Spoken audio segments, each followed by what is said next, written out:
Welcome to Stunt Stories. I'm Corey Eubanks. One of my previous episodes, I was explaining how embarrassing and humiliating it is to have to go to the hospital dressed like Pee Wee Herman. And as I mentioned, I had to do that twice while filming Pee Wee's Big Adventure as Paul Rubens' stunt double. Very humiliating. But let me tell you what else is humiliating. Going to the emergency hospital dressed like Boss Hogg. Yes, I had to experience that on the Dukes of Hazzard. There was an episode that Boss Hogg had to cross the street carrying this briefcase. I guess in the briefcase there was a lot of money, something that the bad guys wanted.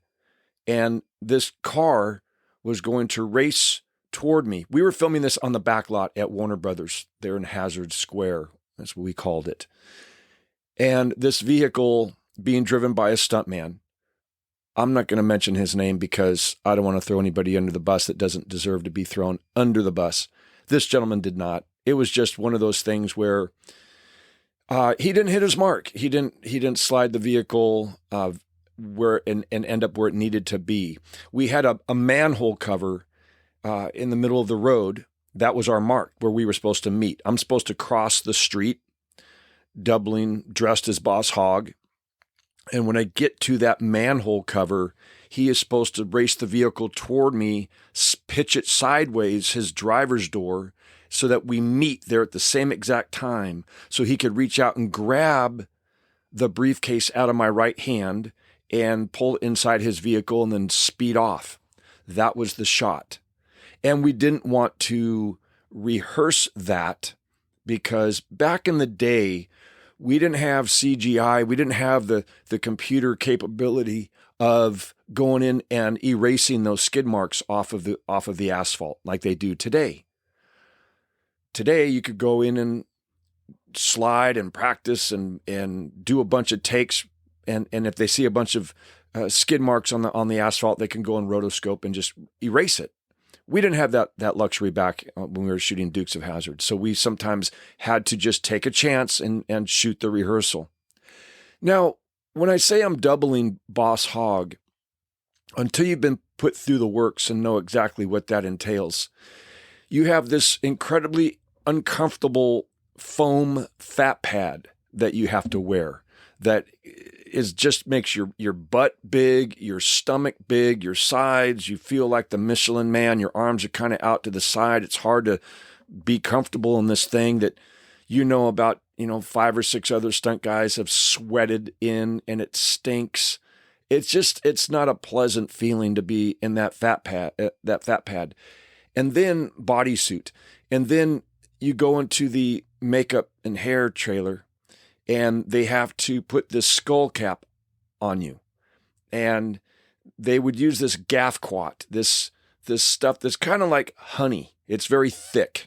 And they would comb it through your hair to compress your hair down so they could put this skull cap on. And then they would glue the skull cap to the back of your neck and up around your ears and across your forehead with almost like a crazy glue, just incredibly strong glue that they would use to secure the skull cap to your head.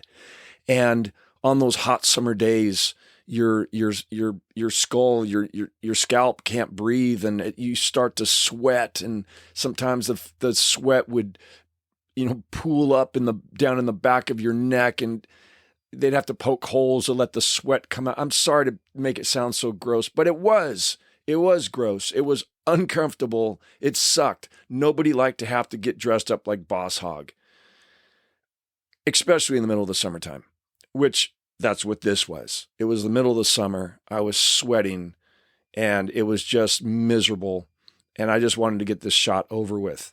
And they called action, and I start walking out across the street, and here comes this vehicle. And I guess maybe being a little inexperienced at the time and a little naive, I thought, well, they hired this guy because he's really accurate. He's a trained professional stunt driver, and he's going to pitch this vehicle, and it's going to screech to a stop right on that manhole cover, right there on the mark that we discussed. And from the look on his face when we discussed it, when the director was telling us what he wanted, from the look on his face, the tone of his voice, he seemed very confident, kind of had that, yeah, been there, done that before attitude. This is no big deal. So I had a lot of confidence in him, having never seen him drive before. I was giving him a lot of credit, and I thought this guy must be one of the best. Boy, was I wrong.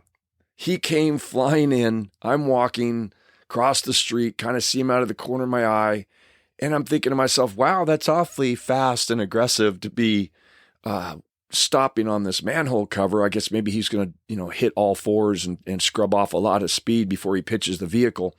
He didn't. He just hit the emergency brake and cranked the wheel, and kind of throwing the vehicle like a baseball bat would hit a ball.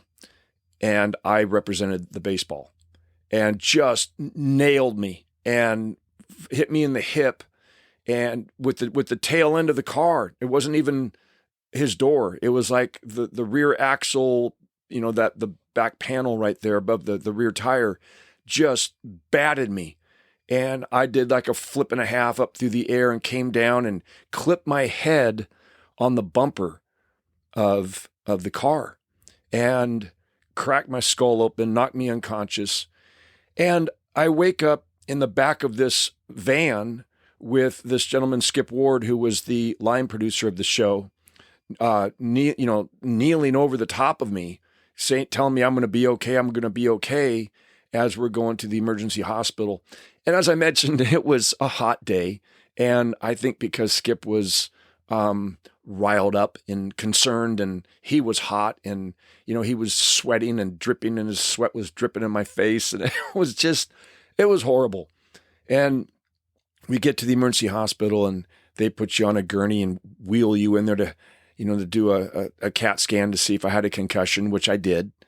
And just the looks on people's faces, it was interesting, because they're trying to figure out, why is this young man, because I was like 19 or 20 at the time, dressed like this guy who looks like that guy, Boss Hogg, in the Dukes of Hazzard TV show.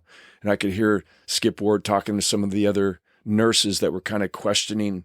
He said, no, he's a stuntman. Yeah, we're filming the Dukes of Hazzard TV show, and he got hit by a car. It was just, now I compare that years later to going to the hospital dressed like Pee Wee Herman. And I think it's a toss-up, actually. I think that between the two, it was a tie as far as being humiliated. At least I didn't have to go dressed as Daisy Duke. That would be a tough one to have to get over. And back in the day on Dukes, when I was mentioning before on a previous podcast how they were picking on me.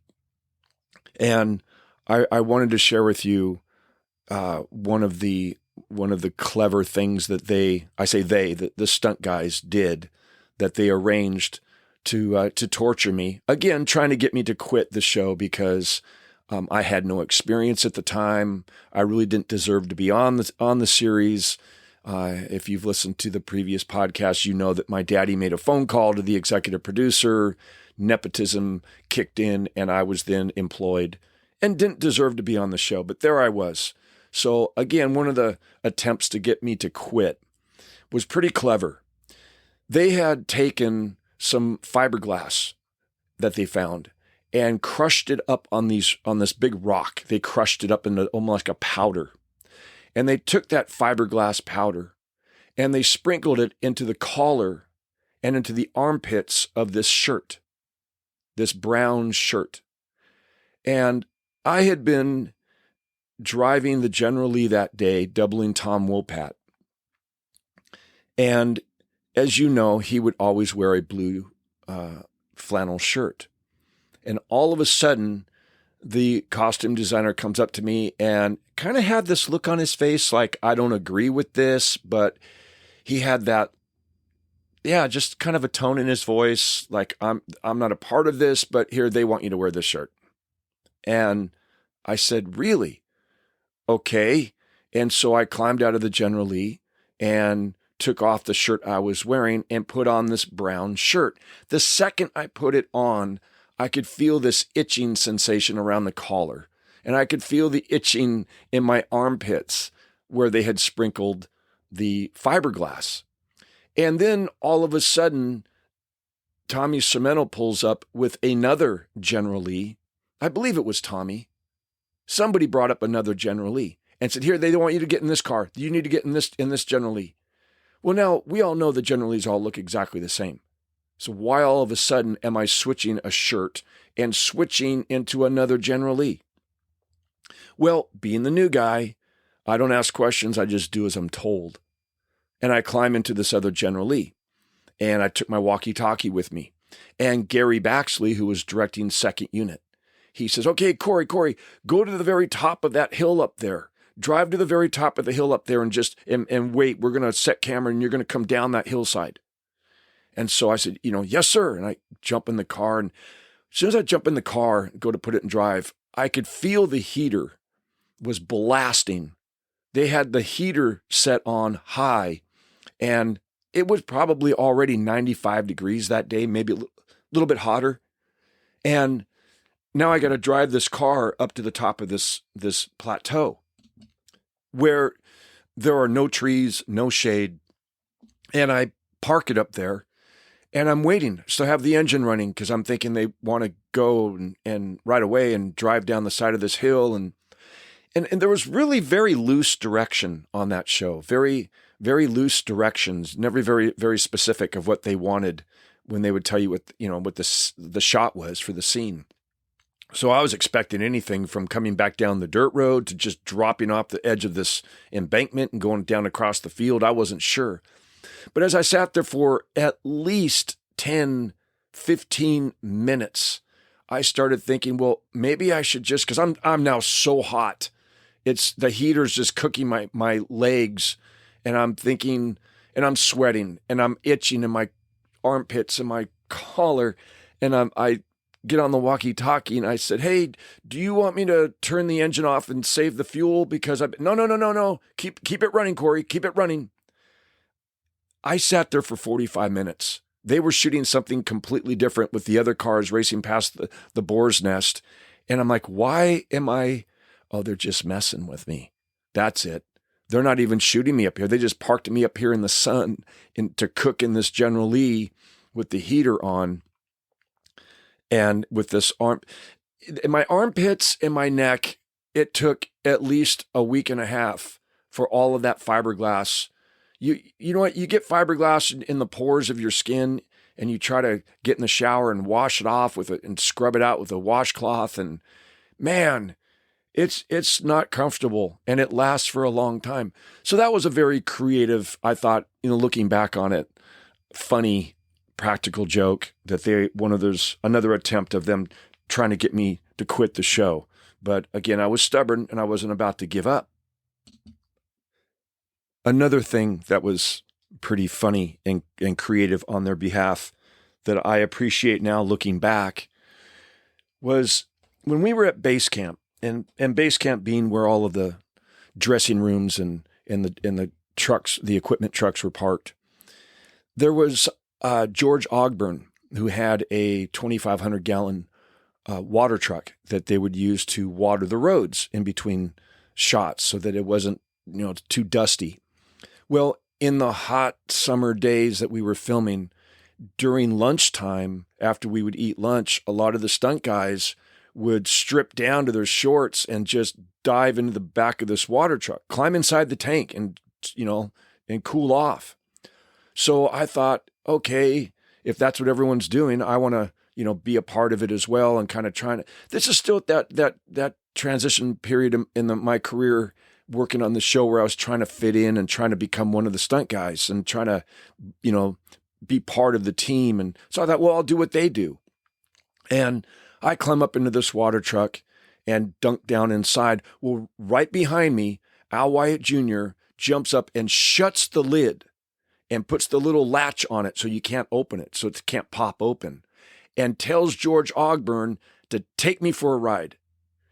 Well, I don't know if you've ever been inside the tank of a water truck, and there are these baffles inside there, these holes, and these steel plate walls so that the water can't slush from one side all the way to the other. Because, water's very heavy, especially 2,500 gallons.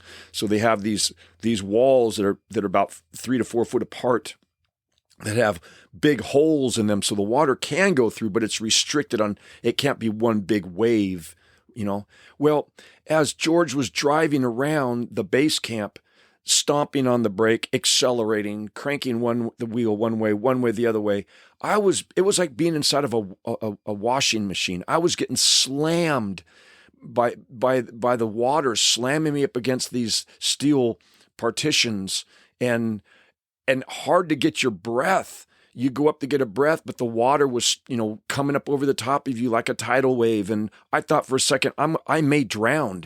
It was frightening. It was, again, looking back, pretty funny and pretty creative on their behalf. But at the time, I thought, oh my God, I'm going to drown in the back of a water truck. But, along with the bad, there was also the good. There was a lot of good times I had on that show as the years went on. But I will never forget this one day that Paul Baxley, just like the time he asked me, hey, babe, you want to jump to General Lee? He said to me as he was leaving, as he was getting ready to climb into his Jag to drive home for the weekend, he said, hey, babe, you want to learn how to drive? And I said, yes, sir, I really do. He said, okay, I'll tell you what. I'm going to have Tommy Cimeno, the mechanic, stay behind when we wrap today, and you go practice. You practice as long as you want till the sun goes down. And I said, okay, thank you, sir. I couldn't believe that he gave me that permission. He gave me, it was like a dream come true. I now have a 1,500-acre ranch with dirt roads everywhere. I've got a parking lot full of General Lee's, Roscoe Enos cars, the Uncle Jesse pickup trucks, Daisy Duke Jeeps, and Tommy Cimeno, I think now making time and a half. He's making overtime, so he didn't care. He would just kick back in a lawn chair and, yeah, go ahead, Corey, go practice. I'd take out the mini ramp jumps and practice doing mini ramp jumps. I'd find one particular turn and just try to master it. I'd go into that turn as fast as I could and hit the emergency brake and pitch the vehicle, trying to drive like Al Wyatt Jr. and, feathering the throttle and trying to get that feel that I was picking up from the passenger seat riding with Alan. And once I would master that turn going one direction, I'd turn around and come the other direction. And I mean 12, 13, 14, 15 times until I just got it dialed in. I got to do that every single day when they would wrap. And sometimes we would wrap at the end of the day, maybe 5:30. Well, it didn't get dark until 9. So I'd be out there until dark practicing, driving. And it was really a great, wonderful, rare opportunity that I had to really tighten my skills and to learn how to drive that General Lee and figure out the difference between, the torque of the 440 versus the 383. And you know what? Every General Lee looked exactly alike, but they all had their own individual characteristics. Each one had a very different feel, from the seat that might be a little bit more worn out and compressed, that you sat a little bit lower, to just the way the suspension felt, maybe because it was a unibody. Some of them were a little bit tweaked and they didn't handle exactly the same.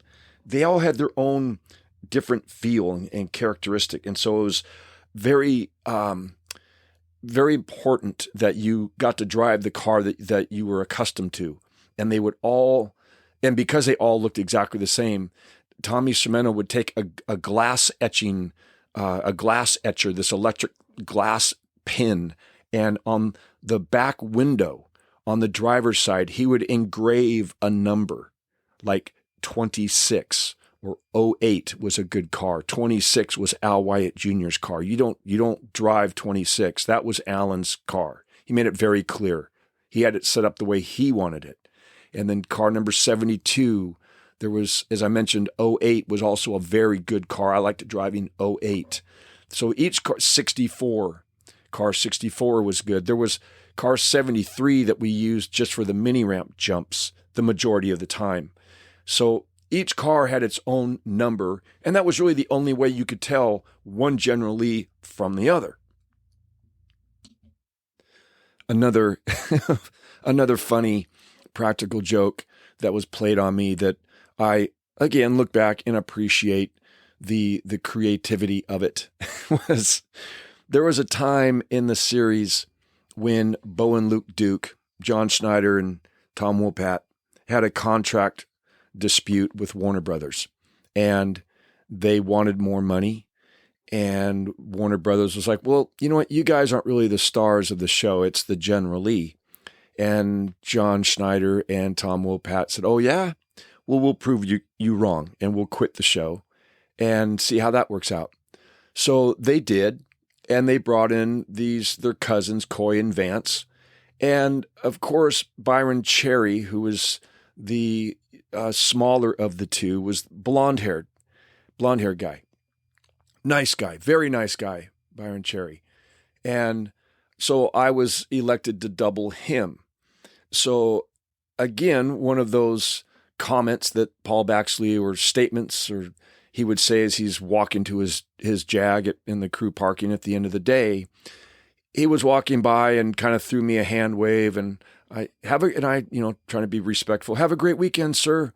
And he stops and he looks back at me and he said, hey, I'm going to have you double Byron Cherry for now on, Coy. So what you need to do is you need to go get your hair bleached and dyed blonde. And I said, yes, sir. And he just turned and he walked away. So I spent the weekend in the hair salon, and my hair it was very dark brown at the time. Now it's kind of gray, but at the time, very dark brown. So I'm sitting in this, and I had to go in and tell this hairstylist lady that I need to have blonde hair. I'm a stuntman working on the Dukes of Hazzard, and the actor they want me to double has blonde hair. And she's like, wow, we're going to have to strip all of the color out of your hair. This is going to take some time. I think I was in that salon for 6 or 7 hours as they bleached my hair, and it was white, the color white. If white is even a color, I'm not sure. It was just, I couldn't believe they stripped out every color out of my hair. I looked like a 90-year-old man. And then they put in this ash blonde dye, and we wait for, 45 minutes or an hour, and then they take off the covering off your head, and so they could, you shampoo your hair, and she blow dries it. And it was like this, kind of like this blonde with this green kind of glow to it. It was horrific looking. And then she'd call over the other hairdressers, and they'd look and see, well, you got to put this in it and you got to put that in. I sat in that chair for 11 hours. 11 hours it took that day into the night until they finally got it pretty close. And I went home, and I remember my wife, Tammy, when she saw me, oh my God, you look ridiculous. And I had these brown eyebrows and this blonde hair that had this green tint to it. And I'm like, oh my God. And I show up for work that next Monday, and people were making comments at me, and how dumb my head of hair looked. And I'm like, hey, Paul Baxley asked me to get my hair bleached and dyed blonde. And finally I walk up to Paul, I see him, and he was working with the camera guy, setting a camera to do the very first shot of the day. And he kind of threw back a look at me and then looked away. Then he snapped his head back and looked at me again. And he goes, what the hell? And I said, well, sir, you asked me to bleach my hair and dye it blonde because I'm done. He goes, we got wigs for that, Corey. What are you, an idiot? And he shakes his head and just turns away from me and starts talking to the camera guys again. So, yeah. And then that day, I actually didn't double Coy. I had to double Vance. And so they had to send me to the makeup hair trailer, and they had to take what Streaks and Tips, the spray, and spray my hair dark brown, which how it normally would have been had they not, I had not gone in and bleached it and dyed it blonde. But again, one of those things I thought, looking back on it, that was pretty funny. That was very creative. I'll never forget another time I got a chance to drive, and towards the beginning of them after Paul Baxley knew I was out practicing, and he'd start letting me, drive the General Lee in the shots. And there was this one incident we called Radiator Road. There was the Upper Road and the Radiator Road. It was called the Radiator Road because it had these 3 dips, and as you raced through there, it would kind of get the General Lee bucking, and by the time you'd hit the 3rd dip, it would bust out the radiator. It would just gouge into the ground and take out the radiator. So we called it Radiator Road. And I was down on the Radiator Road, and there were 3 or 4 vehicles on the Upper Road, which ran parallel to the Radiator Road, and it was up high. And these 3 or 4 vehicles were going to drive down, and I had to, because these 2 roads would connect together, kind of like a freeway on-ramp coming onto the freeway. And I was supposed to fall in behind the 2nd vehicle. So how to time all of that would be difficult because I really can't see the vehicles up above because I can't look up through the rooftop of the General Lee because where they were was higher than I could see out the passenger side window. So Paul Baxley said he would cue me on when to go. And he comes over the radio, over the walkie-talkie, and he says, "Okay, Corey, I'm going to cue you when to go. So I'm going to say action. That's for all the guys on the Upper Road. And then I'll say action, Corey. And that's when you take off and you fall in behind the 2nd vehicle." And I'm like, "Yes, sir." Because you understand me? When I say action, Corey, you go. I said, "Yes, sir, I understand." Now, my passenger was Al Wyatt Jr. Things have now reversed. He's now my passenger. Normally, I'd be his passenger. But on this particular shot, he was riding shotgun. And he was very quiet. He wasn't saying much that morning. And Paul Baxley rolls cameras. I hear him say, roll camera, roll camera. And he's like, "Okay, Corey, wait for your cue. And action, action." And all the cars, and I could hear him approaching on the Upper Road, racing by. And I have my car. I'm ready to go. I got it in drive. I got my foot on the brake, my other foot on the accelerator. I'm ready to go. I'm looking down D for drive. That's right. I'm good to go. And just before Paul comes over the walkie-talkie to give me my cue, Alan Wyatt reaches over and turns off the General Lee, pulls out the key out of the ignition, and tosses it out my window. And I hear the key hit the rocks down in this riverbed, and it kind of ricocheted off one rock to the other, kind of tink, tink, tink. And I'm like, oh my God. Right when he did that is when Paul Baxley calls, action, Corey, go, go, go. I'm panicked. I don't know what to do. And I didn't know if I should take the walkie-talkie and say, Alan threw the key out the window. I didn't want to be a snitch. Maybe I should say the car wouldn't start. I reached down with my thumbnail and I was trying to turn the ignition with my thumbnail. Alan's cracking up, laughing. And I hear Paul over the walkie-talkie, cut, cut, cut. Corey, what the hell? Didn't you hear my action? And I didn't know what to say. So I pick up the walkie-talkie. I said, yes, sir, I heard your action, but the car engine stopped. That's all I said. The car engine stopped. So it stopped running. So he gets on the walkie and he calls for Tommy Sermento. Tommy Sermento, get up here to the set right now. And so Tommy, who was way down at base camp, he had to jump in one of the vehicles and comes racing up to the set and comes running down the road, down Radiator Road, to come up to my window, says, what's wrong? It's not running. It wouldn't stop. And I look at Alan and Alan goes, no, I just turned off the car and threw the key out the window. And now Tommy always called Alan Jr. because he was from, his father was also Alan. So it was Alan Jr., Alan Wyatt Jr. But he wouldn't call him Alan. He called him Jr. And so Tommy looks at Alan and goes, oh, come on, Junior. Now Paul thinks it's my fault that the car's not running. And so Tommy goes in the riverbed and starts trying to look for the key. I jump out. We're trying to find the key. Finally, we find the key. And I think Paul Baxley saw us looking for the key. And I heard Tommy, I found it. And we got the key, we ran back. And Paul was a very smart man, very wise. I think he was really aware of the practical jokes that were going and probably knew that, oh, Alan turned off the key and threw it out the window. Because he never mentioned it. And he says, okay, is the car running now? Not why did it not run or what happened. And I started the car. I go, yes, sir, the car is running. We're ready to go again. And yeah, that was an example of Alan Wyatt's sense of humor on the set of Dukes of Hazzard.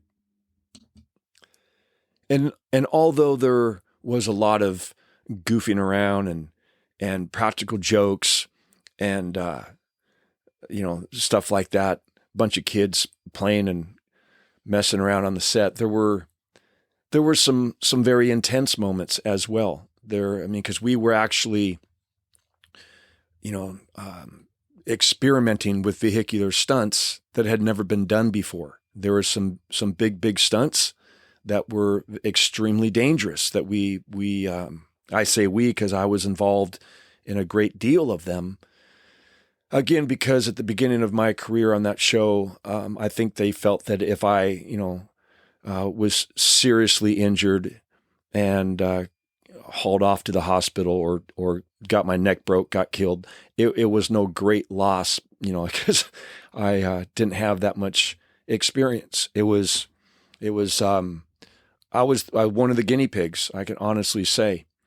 But there was also a day that was very tragic, that there was one of the crew members was killed.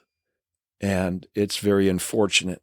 And I can say for the record, it was not due to goofing around. It was not because of any practical jokes that were taking place. It was just one of those things that was not foreseen. There was the camera car that would be leading. They have the cameras on the back of the camera car, shooting back on the General Lee. And the General Lee was going to be coming around this corner. And the camera car leading the General Lee was kicking up some dust. And they had to go around this sharp corner, which was a kind of a carved into the side of a hill. So on the one side was the hillside, on the other side was a steep embankment that went down towards the creek.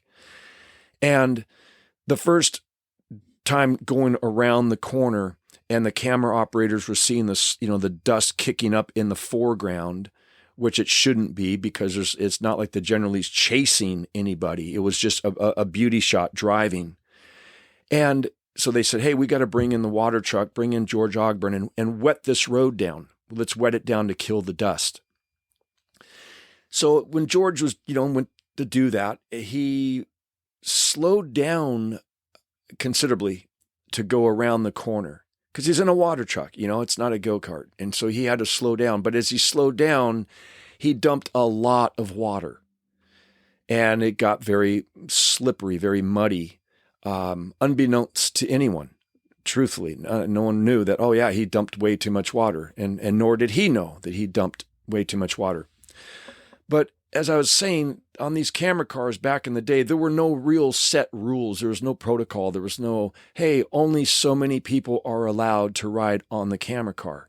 So a lot of people would jump up on the camera car. It was fun. You jump up there, the grips would be up there and maybe an electrician or two and a couple camera guys and their first assistant cameraman who are pulling focus. And you've got the script supervisor up there and you got Paul Baxley, the director, is up there, and the first AD is up there, and the next thing, got the sound mixer, he's in the front seat, but, next thing you've got, 12, 13, 14 people on this camera car, which is, a 3/4 ton suspension that's already weighted down from the generator that it has and all the speed rail that's on it to hold the cameras and the lights, and so it becomes very top heavy.